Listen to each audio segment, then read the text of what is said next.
నమస్తే, welcome to our channel. నేను మీ పద్మావతి. ఈరోజు మనతో పాటు ప్రముఖ జ్యోతిష్యులు, వాస్తు పండితులు బ్రహ్మశ్రీ శివసుధీర్ శర్మ గారు ఉన్నారు. మరి ఆయనతో మాట్లాడి మొదటిగా మేషరాశి వారికి ఉగాది నుంచి ఉగాది వరకు ఎటువంటి ఫలితాలు ఉండబోతున్నాయని తెలుసుకునే ప్రయత్నం చేద్దాం. మరి మీరు కూడా చూసేయండి. నమస్కారం గురువుగారు. శ్రీమాత్రే నమః. శ్రీ గురుభ్యో నమః. గురువుగారు, మనకి ఆదాయ వ్యయాలు అనే విషయానికి వచ్చేసరికి ఆదాయం అనగానే మనకు వచ్చే సంపాదన, వ్యయం అనేది వచ్చేసరికి మనకి ఖర్చు అవుతుంది అని చెప్తారు కదా. అంటే ఇది వాస్తవమే అంటారా, లేకుంటే ఆదాయ వ్యయాలు కావచ్చు, లేకుంటే రాజ్యపూజ అవమానాలు కావచ్చు, ఇవి వేటి పరంగా లెక్క వేయచ్చు అంటారు? నిజంగా చెప్పాలంటే మనం చిన్నప్పటి నుంచి కూడా మెంటల్గా ఫిక్స్ అయిపోయి ఉన్నాన్న. ఆదాయం అంటే డబ్బు, ఖర్చు, వ్యయం అంటే ఖర్చు అని.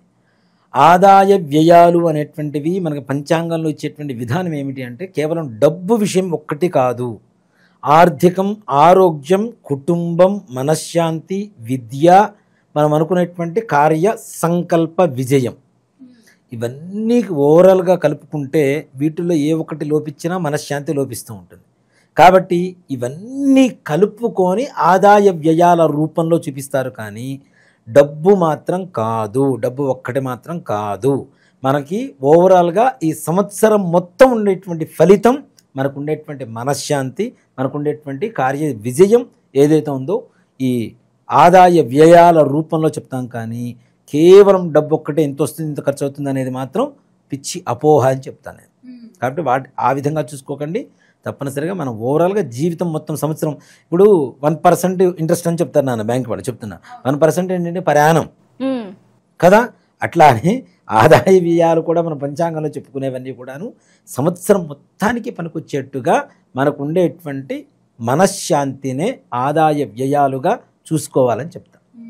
గురువుగారు, మేషరాశి వారికి ఉగాది నుంచి ఉగాది వరకు అసలు ఆదాయ వ్యయాలు ఏ విధంగా ఉన్నాయి, దాంతో పాటుగా రాజ్య పూజలు అసలు ఏ విధంగా ఉన్నాయి అంటారు?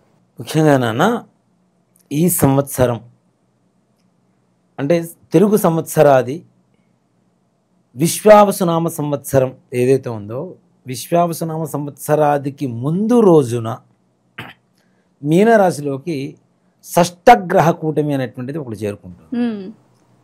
షష్టగ్రహ కూటమి అనేటువంటిది భయంకరమైనటువంటి విషయం అయితే కాదు, కానీ కొన్ని రాశులకి కొన్ని గ్రహాల ప్రభావం అనేది తప్పనిసరిగా కనబడుతూ ఉంటుంది.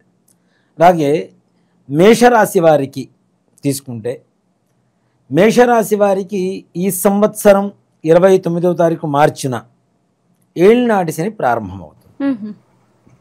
సంవత్సరంలో ఉండేటువంటి గ్రహ సంచార ప్రకారం తీసుకుంటే ఏళ్ళనాటి శని ప్రారంభమైన మే 15వ తారీఖు తర్వాత వృషభ రాశిలో ఉన్నటువంటి గురుడు మిథున రాశిలోకి వెళ్ళిపోతున్నాడు. మేషరాశి నుంచి 3వ రాశి మిథున రాశి అవుతుంది. గురుగ్రహ దృష్టి మేషరాశి మీద ఉంటుంది. కాబట్టి ఎన్ని గ్రహాల ప్రభావం, చెడు గ్రహాల ప్రభావం ఎలా ఉన్నా ఉచ్చగ్రహమైనటువంటి గురుగ్రహ ప్రభావంతో చాలా ఉన్నతంగా ఉండబోతుందని చెప్పడంలో ఏమాత్రం కూడా సందేహం లేదు. వీరికి ఆదాయ వ్యయాల దగ్గర నుంచి మనం పరిశీలన చేసుకుంటూ వెళ్ళిపోతే ఆదాయం 2, ఖర్చు 14, అలాగే రాజ్యపూజ్యం 5, అవమానం 7. దీన్ని బట్టి చూసుకుంటే అంటే ఆదాయ వ్యయాలు అనేటువంటిది రాజ్యపూజ అవమానాలని ఎందుకు సూచిస్తాయి అంటే, రాజ్యపూజ అవమానాలు ఎక్కువగా అవమానపడేటువంటి పరిస్థితులు ఉంటే మౌనంగా ఉండండి అని చెప్పడమే దాని పరమార్థం. మౌనైన కలహం నాస్తి. కాబట్టి తగాదాలు, గొడవలు పడకుండా ఉంటే మన జోలికి ఎవరు రారు, మన పని మనం చూసుకుంటూ వెళ్ళిపోవచ్చు. కానీ ఈ సంవత్సరం నాన్న మేషరాశి మంచి భవిష్యత్తు కలగబోతుంది. అనుకున్న పనులు సకాలంలో సంపూర్ణంగా పూర్తవుతాయి. వాళ్ళు సంకల్ప సిద్ధి పరులు అని చెప్పడానికి ఏమాత్రం కూడా సందేహం లేదు మేషరాశి వారికి. అలాగే వివాహ ప్రయత్నాలు చేసిన సఫలీకృతులు అవుతారు. అంటే వివాహం కుదరటం అనేది పెద్ద సమస్య కాదు, మంచి సంబంధం వచ్చి వివాహం జరగడం అనేటువంటిదే పెద్ద సమస్య. కాబట్టి అలాంటి విషయంలో కూడా చాలా సానుకూలత కుదురుతుంది. అమ్మాయిలకైనా అబ్బాయిలకైనా మంచి సంబంధం కుదురుతుంది, వివాహం జరుగుతుంది. దాంతోపాటుగా సంతానం గురించి తాపత్రయపడేటువంటి వాళ్ళు, వివాహం జరిగి ఎన్నో సంవత్సరాలు అవుతుంది, సంతానం లేదు అనుకునేటువంటి వారికి కూడా సంతాన సౌభాగ్య యోగం ఈ ఒక్క సంవత్సరం మేషరాశి వారికి తప్పనిసరిగా జరుగుతుంది. అలాగే ఉద్యోగం కోసం కొత్తగా ప్రయత్నం చేసేటువంటి వారికి మంచి ఉద్యోగ యోగం కలుగుతుంది. అలాగే ముందుగానే ఉద్యోగం చేస్తూ ఉండేటువంటి వ్యక్తులు ఎవరైతే ఉన్నారో, ప్రభుత్వ పరంగా కావచ్చు, ప్రైవేటు పరమైనటువంటి వ్యక్తులు కావచ్చు, ఎవరికైనా ప్రమోషన్స్తో కూడుకున్నటువంటి బదిలీలు, అంటే ట్రాన్స్ఫర్స్. వాళ్ళు కోరుకున్న చోటకి, వాళ్ళకి ఎక్కడైతే అనుకూలంగా అనుకుంటూ ఉంటారో అలాంటి ప్రదేశాలకి బదిలీలు జరగటం, పదవోన్నత కలగటం అనేటువంటిది తప్పనిసరిగా జరుగుతుంది. అలాగే రియల్ ఎస్టేట్ వ్యాపారం వ్యవహారానికి వస్తే వారికి కూడా విశేషమైనటువంటి ఆర్థిక లాభం. గత ఎన్నో రోజుల నుంచి రియల్ ఎస్టేట్ వ్యాపారస్తులు చాలా వరకు బాధపడుతూ ఉన్నారు, చాలా డల్ అయిపోయింది, డౌన్ అయిపోయింది మా పరిస్థితి అని. కానీ మరలా పుంజుకొని, బలాన్ని పుంజుకొని ఆర్థికంగా బలపడేటువంటి యోగం మేషరాశి వారికి తప్పనిసరిగా ఉంటుంది. అంటే ఇవన్నీ వ్యవహారాలు కూడా ప్రతి రాశిలో కూడా వస్తూనే ఉంటాయి మనకి. అలాగే ఎవరైతే రాజకీయ నాయకులు ఉంటారో వారికి కూడా ఇక మనకి పదవి రాదు అనుకునేటువంటి పరిస్థితులు ఉన్నటువంటి వ్యక్తులకు కూడా పదవోన్నత కాలంగా తప్పనిసరిగా మంచి యోగకాలంగా చెప్పుకోవచ్చు. ఈ యొక్క మేషరాశి వారికి విశ్వావసునామ సంవత్సరం అంతా కూడా వాళ్ళు అనుకున్న దానికంటే ఇంకా ఉన్నతమైనటువంటి అధికార యోగం కలుగుతూ ఉంటుంది. అలాగే విద్యార్థులు, చదువుకునేటువంటి పిల్లలు తప్పనిసరిగా వాళ్ళకి అత్యున్నతమైనటువంటి ఉత్తీర్ణత కలగడానికి మంచి అవకాశం ఉంటుంది.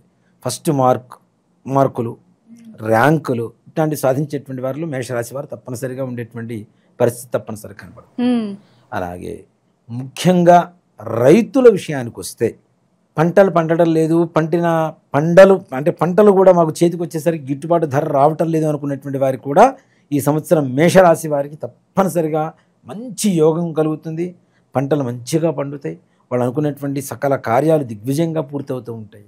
ఇంకా కొంతమంది విదేశీ యానం కోసం ఎదురు చూస్తూ ఉంటారు కదా, విదేశీ యాన విషయానికి వస్తే తప్పనిసరిగా మీరు సంకల్పం చేసి దానికి కావలసినటువంటి పనులు చేసుకుంటూ ముందుకు వెళ్ళిపోండి. తప్పనిసరిగా సఫలీకృతులు అవుతారు, మంచి స్థానం పొందుతారు. యూనివర్సిటీలో మంచి యూనివర్సిటీలో సీట్లు దొరకడం కానివ్వండి, విద్యార్థులకైతే ఉద్యోగం కోసం వెళ్ళేటువంటి వాళ్ళు కూడా తప్పనిసరిగా స్థిరపడి ఉద్యోగాన్ని ఎక్కువ కాలం అక్కడ చేసేటువంటి పరిస్థితులు ఏర్పడేటువంటి అవకాశం కూడా మేషరాశి వారికి సంపూర్ణంగా కనబడుతుంది. వీరికి ఏళ్నాటి శని ప్రభావం ఎంత ఉన్నా గురుగ్రహ దృష్టి వలన, గురుగ్రహ అనుగ్రహం వలన అనుకున్నటువంటి సకల కార్యాలు కూడాను సంపూర్ణంగా దిగ్విజయంగా పూర్తి చేసుకునేటువంటి మహోన్నత కాలంగా చెప్పుకోవచ్చు. గత కొన్ని రోజులుగా వాళ్ళు కూడా బాధపడుతూ ఉన్నారు. ద్వాదశ స్థానంలో ఉన్నటువంటి రాహుగ్రహ ప్రభావం చేత అనారోగ్య పరిస్థితి ఇట్లాంటివి కూడా, అలాంటి అనారోగ్య పరిస్థితి నుంచి కూడా ఆరోగ్య పరిస్థితి మెరుగుపడి ఆనందదాయకంగా ఉండేటువంటి పరిస్థితులు. అట్లాగే ముఖ్యంగా దూర ప్రాంత ప్రయాణాలు, క్షేత్ర సందర్శనాలు, ఇంట్లో ఇల్లాలకి ఎవరికైతే ఆరోగ్యం బాగాలేదో వారు కూడా ఆరోగ్యవంతులుగా ఉండడం, ఇంట్లో ఆనందాది శుభకార్యాలు జరుపుకునేటువంటి విశేషమైనటువంటి యోగంగా ఉంటుంది.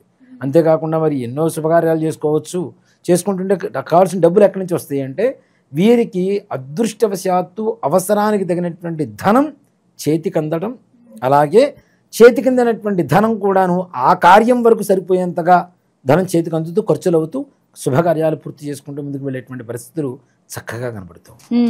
చాలా చక్కగా వివరించారు గురుగారు. అయినప్పటికీ కూడా ఎంత మంచి ఫలితాలు కనిపించినప్పటికీ కూడా వ్యక్తిగతంగా ఎవరి జాతకం అనేది చూసి కానీ మనం చెప్పలేం కాబట్టి మరి అందరూ కూడా పాటించే విధంగా ఏవైనా పరిహారాలు ఉంటే చెప్పండి గురుగారు. తప్పనిసరిగా నాన్న, ముఖ్యంగా ఈ మేషరాశి వాళ్ళు నవగ్రహాలు ఉంటాయి కదా దేవాలయంలో, శివాలయంలో నవగ్రహాల దగ్గరికి వెళ్ళి ప్రతి శనివారం కూడా చక్కగా ఆదిత్యాది నవగ్రహాలకి 27 ప్రదక్షిణాలు చేసుకొని కొద్దిగా నల్ల నువ్వులు, కొద్దిగా బెల్లం స్వామివారికి నివేదన, అలాగే నువ్వుల నూనె, నల్ల వస్త్రం స్వామివారికి నూనె పోసేసి చక్కగా వస్త్రం సమర్పించేసి స్వామివారికి ప్రదక్షిణాలు చేసుకొని అక్కడ ఉండేటువంటి ప్రధాన ఆలయం ఏ ఆలయమైనా కావచ్చు, శివాలయమైనా, విష్ణు ఆలయమైనా, అమ్మవారి దేవాలయమైనా సరే, ప్రధాన ఆలయాన్ని కూడా చక్కగా 5 సార్లు ప్రదక్షిణాలు చేసుకొని తీర్థప్రసాదాలు స్వీకరించి ఇంటికి రావడం అనేది మంచిది.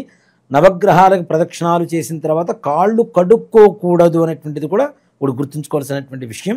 ముఖ్యంగా వీరు ఈ రాశి వాళ్ళు కొంచెం హైట్ తక్కువగా, కలర్ తక్కువగా ఉండేటువంటి పర్సన్స్తో కొంచెం జాగ్రత్తగా ఉండవలసినటువంటి పరిస్థితులు మాత్రం తప్పనిసరిగా కనబడుతుంది. ఎందుకని అంటారంటే వాళ్ళతోనే అంటే రాహు శనిగ్రహ ప్రభావం ఏదైతే ఉందో, నన్ను ఒకటి చెప్తా, ఇప్పుడు రాహు బాలేదు శని బాలేదని అనుకుంటూ ఉంటాం. వాళ్ళు వచ్చి మన పక్కన డైరెక్ట్ వచ్చి కూర్చుంటారా? కూర్చోరు కదా.